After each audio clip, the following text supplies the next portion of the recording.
साथियों, आज Bikaner IG office के घेराव पर और प्रदर्शन में हमारे पिता तुल्य बुजुर्ग नौजवान युवा साथी एक छोटे से संदेश पर आए हैं। मैं आपको बताना चाहता हूं कि आज से कुछ समय पहले गड़साना के अंदर एक नौजवान युवा साथी जो वकालत करते थे और पैसे से वकील थे, उन्होंने एक नशे के खिलाफ गड़साना की नौजवान पीढ़ी को बचाने का फैसला लेकर एक मुहिम चलाई थी। पुलिस प्रशासन को वो मुहिम नागवार गुजरी और प्रशासन वहां का जो था वो वहां के ड्रग सप्लायरों के साथ था। वहां के नशे की जो सप्लाई करने वाले बेईमान लोग थे, लूचे लफंगे थे, बदमाश थे, उनके साथ था। तो उनको वो बात नागवार गुजरी। उन्होंने ये फैसला लिया कि इस विजय जोड़ को ठीक किया जाए। उन्होंने उस पर झूठा मुकदमा दर्ज करके पहले तो 151 में राठौड़ी में गिरफ्तार किया और गिरफ्तार करने के बाद रात थाने में उसके साथ बड़ी बेरहमी के साथ मारपीट करी। हार्डकोर क्रिमिनलों को तो पुलिस अच्छा खाना परोसती है और उनके परिवारों को मिलाने का काम करती है, जबकि एक अच्छी मुहिम चलाने वाले आदमी को जलील किया, मारपीट करी। उसका परिणाम ये रहा कि उसने बाहर आने के बाद वापिस पुलिस पे मुकदमा दर्ज करवाने की कोशिश करी, मुकदमा दर्ज नहीं हुआ। आज हमारे बीच में स्वर्गीय भाई वकील विजय जोड़ के पिताजी हमारे बीच में आए हुए हैं।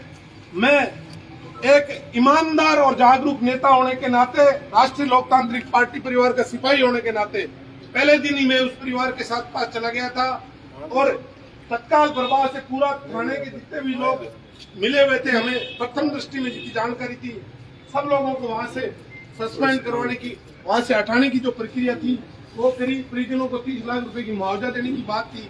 कलेक्टर भी वहां थे, आईजी भी वहां थे, एसपी वहां थे।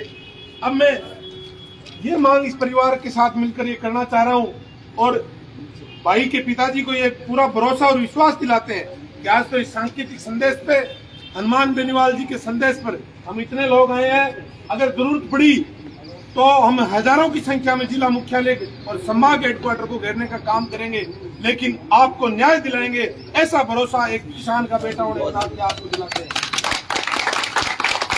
आज ये घटना भाई विजय जोड़ के परिवार के साथ हुई है। ऐसे अनेकों परिवारों के साथ जुल्म होते हैं, लेकिन कई बार क्या होता है कि वो जुल्म की कहानी दबी रह जाती है, लेकिन पता नहीं चलता।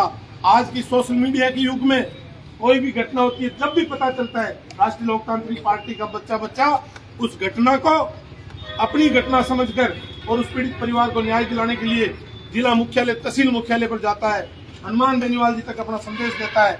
साथियों, हम आपको भरोसा दिलाते हैं, हम पर भरोसा कीजिए, आप लोगों को कभी धोखा नहीं देंगे। काम ना तो आज तक के इतिहास में कांग्रेस के नेताओं ने किया और ना भारतीय जनता पार्टी के नेताओं ने किया। आप आंख खोल के खुले मन से एक चीज नोट कर लेना, पूरे प्रचार होते रहेंगे।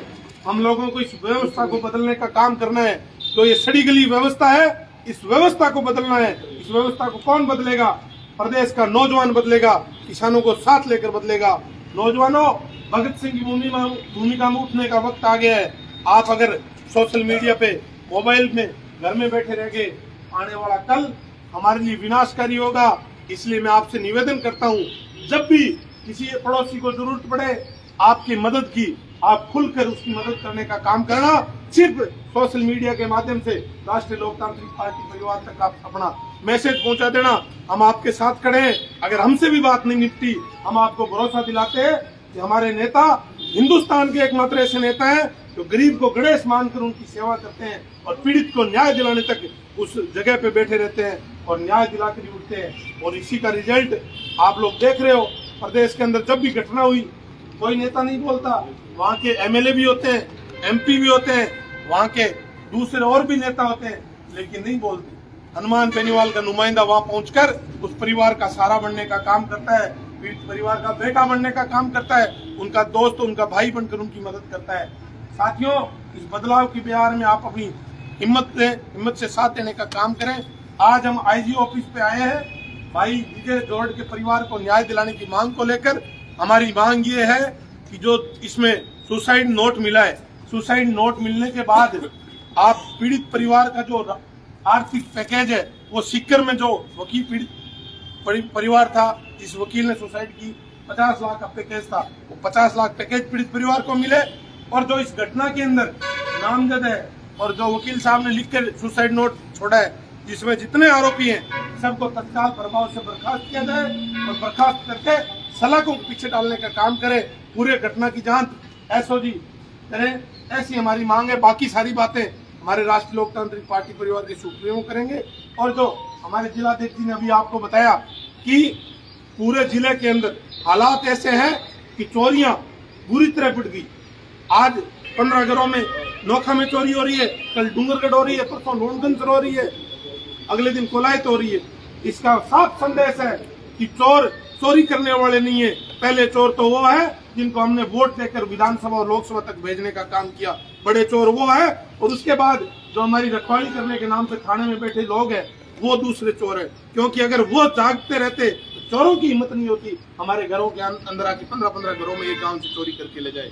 साथियों, ये बात आपको कोई नहीं कहेगा, हम कहते हैं छाती ठोक के, क्योंकि हम 100% ईमानदार हैं। हम बेईमानी नहीं करते, किसी भी प्रकार का कोई भ्रष्टाचार, किसी भी प्रकार की कोई चोरी, किसी भी प्रकार की दलाली तलाशी हमारे ऊपर नहीं है। हम ईमानदारी से लोगों की सेवा करते हैं। हम आपको भरोसा दिलाते हैं अगर जल्दी चोरों को पकड़ने का काम आईजी साहब ने नहीं करवाया तो बेईमान थानेदार थानों में बैठे हैं, जिनको अपनी फरियाद सुनाने गाँव का आदमी जाके चोरी की बात थाने में कहने चाह रहा है, उसको धक्के देके जलील करके उसको थाने से बाहर निकालते हैं। ऐसे बेईमान थानेदारों के खिलाफ कार्रवाई करवाना चाहते हैं, उनको तुरंत प्रभाव से थाने से हटाया जाए और जो चोरियां हुई है उन चोरियों का तत्काल प्रभाव से खुलासा करके पीड़ित परिवारों को न्याय दिलाने का काम करें। और अब मैं आगे की कड़ी में हमारी पार्टी के